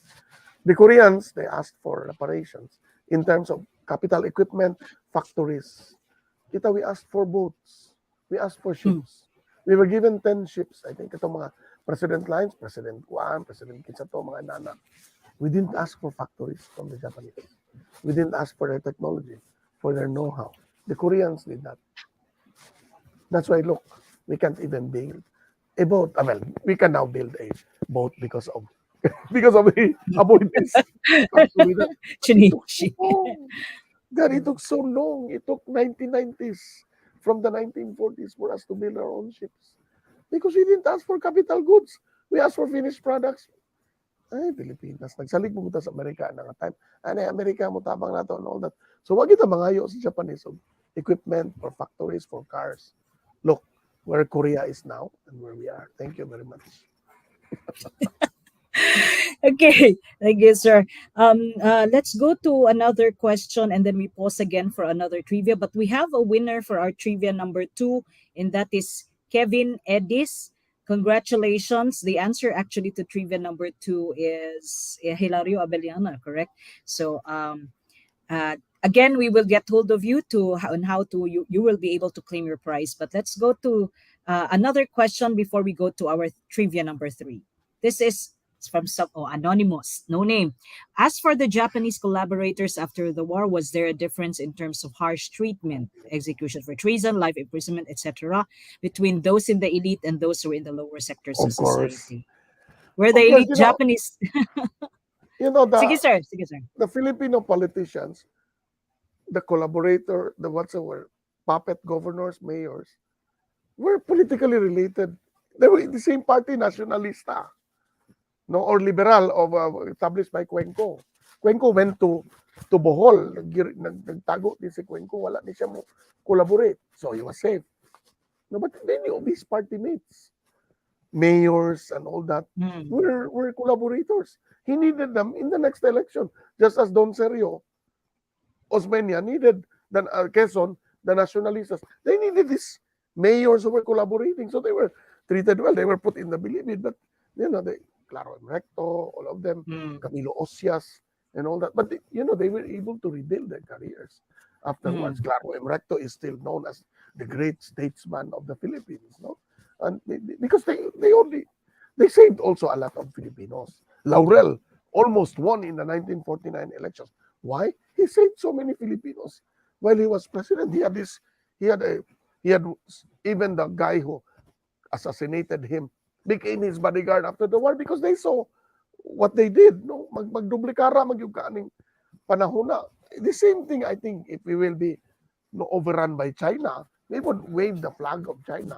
But at our kitchen, tuwa dito atong mga guerrilla, atong pangtabangan. Basta maniguro yung nga di ka madiscover. So, yeah, the elite were given, better accommodations. Kaya, ang imong prosecutor, mga kaila naman na ninyo. So, ang luoy yun, of course, ang katong mga henchmen, mo ito gipatid-patiran, wa man to kapit, wa man to mga lakas, no? Yeah. So, yeah. Well, but being two-facer is part no murag it's so many way of surviving also murag coping sa na yeah.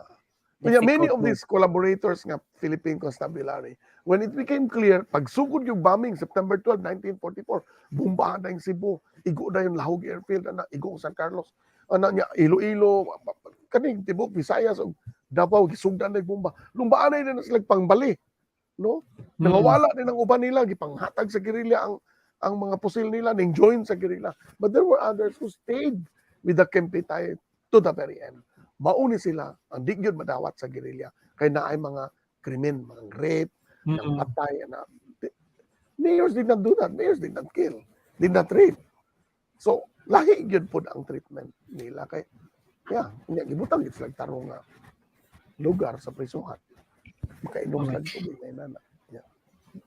There was a second question in that the question just given. Can we see that again? Or was that answered? Were the elite Japanese collaborators given fairer treatment compared to those who were not? Oh, yes. Political? The Japanese were shocked. They were incarcerated in Tabunok. There was a prisoner of war camp in Tabunok. They were shocked that they were given food 3 times a day. The Japanese were told na kaunon mo sa mga Amerikano. That's what they were told. The Americans are monsters. They eat ears and noses of the Japanese. And then they were shocked. When they arrived, they were given clothes, no? Of course, very big. Ang sapatos kuno dagko kayo. American shoes. But they were shocked. They were given all these kinds of clothes. They were given shower. They were asked to build the showers and the latrines. But they were given food, corned beef, mga inana. So they were treated well. No, I think better than the Filipino collaborators here at the Bartolinas of Museo Sopo. Yeah. Luwaan dito mga tao. Pasudlon dia ang tanang mga naay pamilya nga na-rape, pasudlon diri sa provincial jail, luwa-luwaan na diyang Bartolina, diya pati-patiran ng mga collaborators. Luwain sila eh. They really paid for their crime. Yeah. So, I think we still have other questions, Sir Jobers, but let's fit in one more trivia. Let's go to trivia number 3. Here's the question, fast fingers. Blank were the Japanese military police corps. So, pas daliran na siya nga pangutana. So let's wait for the answer for that. But let's proceed to the next questions. I think we're down to 1 or 2 more questions, sir, before we end the Q&A. Okay. Why was the Cebu Normal University considered Castle of Horrors during Japanese invasion in Cebu? Because the guerrillas, all those that were brought by the Kampetay were tortured there. No, and the highest number. Every town there was a Kampetay. There was an area where they were imprisoned. They were tortured. Ginagmay naman usado ha. No, sa Cordova, mo to'y grabing atrocity. But in Cebu Normal, everyone from the towns were brought there. From all the towns that were convicted and imprisoned there, torture ron.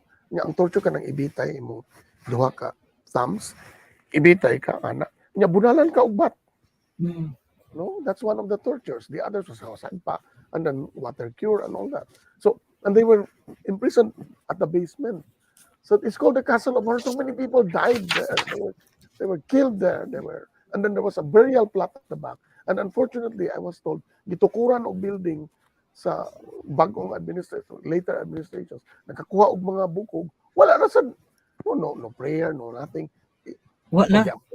Wala lang yun. There has to be a marker there of the people who died there, many of them unnamed, at Cebu Normal University. And there are many sympathizers inside CNU who think that should be done. Kanang open space diya, kanang na-stage, diha gipang lubong ang mga mamatay sa torture, di ka survive the following day. No? Okay. Sir, nganong ang mga, we know certain mga buildings here, no, who were used as garrisons, etc. But wala gini sila markers, no, sir, no? Murag angay ba ni buntalan? Yeah, mo na trabaho pa kung sumayo na to, nagkahinam ng kamatay, ang mga taong tigulang din ang takahinong. But schools were always garrisons. Kaya naam siya open space niya. Hapon, exercise, gina, calisthenics kada buntag. They need open space. Yeah. So that's a work that that's cut out for the For new Rafi. generation. Di lang sa tiga. Murag sa government, sir. Okay. Even the schools, no, they can actually do Yeah. that. Especially their schools, the Yes. elementary schools, the central schools of the towns. Garrison yun na, Argao, Dumanhog, they were garrisons, yes. Kumplito Yeah. na nakay room, na nakay kurinti, nakay tsuga, napakay dako kayong open space, napay garden, vegetable garden. Yeah. Okay. All right. So there. Maybe we can have. Do we still have a question? One more, sir, and then we will close our Q&A. Here's the question. From Ryle J. Grate. Hello, Dr.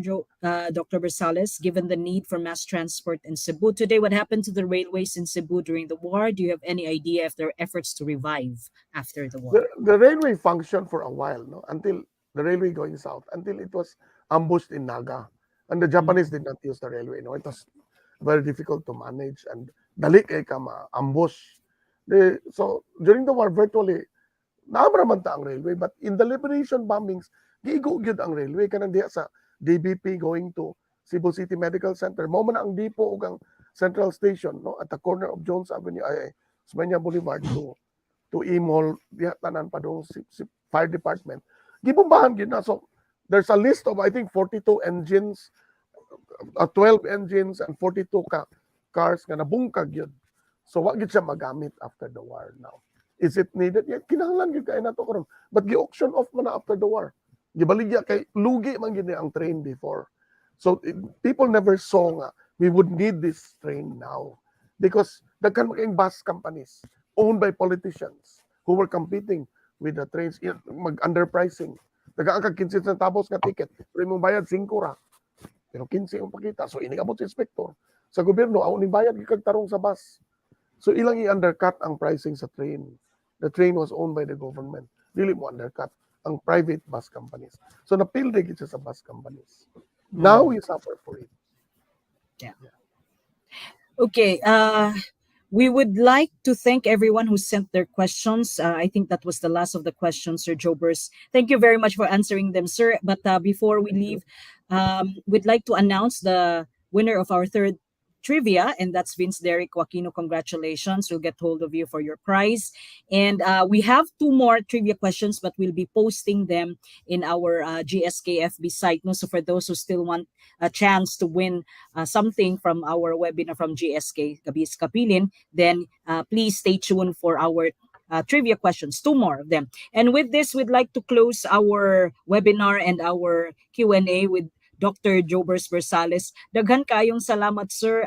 Indeed, we saw that good and bad, no, na agud na impact ang crisis like war sa atoan, no, to anyone for that matter. And ang kanindot lang kay mas murag na highlight ni sir karon ang kaning mga maayo, no, we become kaning the ingenuity, the resiliency of the Cebuanos were clearly shown in time of World War II. And with that, we'd like to thank Sir Jobers again. Pirmi ni nato ning suki si Sir Jobers, and we thank you for that, sir. And we have, of course, something for you. We'd like to give you a certificate of appreciation and This is it. I don't know if we can show this certificate of appreciation, guys. Okay. This is a certificate of appreciation, sir. This is given to Dr. Jose Eleazar Bersales. I cannot see. It's very small. For sharing his expertise and as a resource speaker in our webinar, the Cebuano Amidst Wars during the Gabii sa Kabilin 2022 online activity for June, given today, 24th of June, here at the Rafi Kabilin Center, the Kabilin Center, Cebu City, signed by Rafi President and CEO Ms. Amaya Aboitiz Fancer. We send this to you, sir. And thank you once again, Thank Sir you. Jobers. And I know Thank you also for we the have other opportunity. So, as sir, I hope di ka mo say no sa next time amo kang I was imbitahon. supposed to be We at the always unveiling of the marker at the new National Museum, Museo Cebu, but this one is scheduled ahead, so I had to take yay! it. Well, thank you, The sir. And I mean, Director General Jeremy Barnes was asking why I could not attend. I had to send my regrets. This one see, is, yeah. thank you, Kaayo, Sir Jobers. And with that, sir, thank you again. And we hope to see you in the next webinar we have scheduled later on. And we also want to thank this time the JSK partners. They were flashed actually at the start of the webinar. We would like to also thank the GSK Organizing Committee, Melka, Renren, Sig, Verla, and Mac, and of course, our stakeholder management for DepEd Chad. Thank you for helping us reach out to DepEd in the private schools. Again, there's two more trivia questions later on. Please stay tuned for that. And if you want an e-certificate, please fill out our evaluation form. We are going to be making that available right after our webinar. And we'd like to remind everyone that our July 22 webinar, the last of our webinars before we shift to our Gabii sa Kabilin quiz bowl, we still have one more webinar, and that is the Cebuano Amidst Political Upheavals, and this time with national artist Dr. Resil Mojares. And I hope you will join us at that time. And we'd like to thank everyone who joined us this afternoon, especially from those teachers from DepEd Region 7. Daghan kayong salamat. And keep safe, everyone. Bye-bye.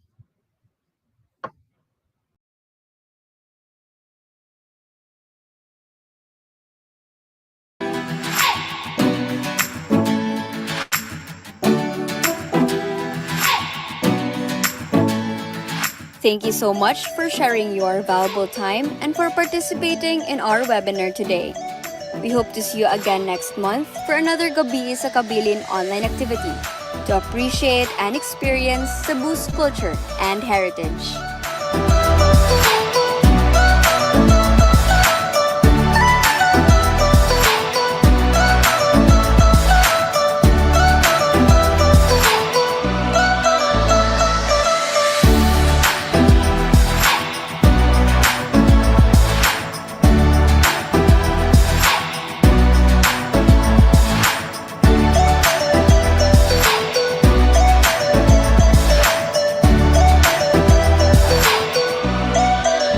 Please don't forget to like our Facebook page and subscribe to our YouTube channel.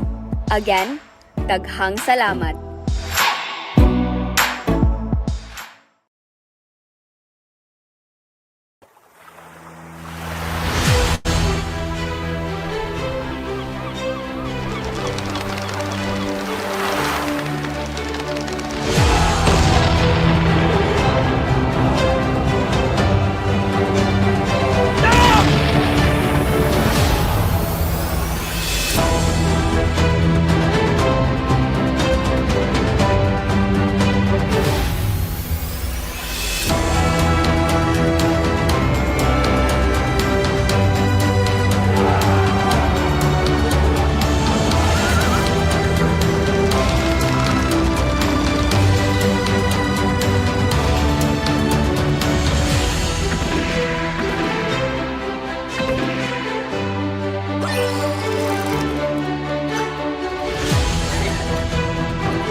placing the entire Philippines under martial law.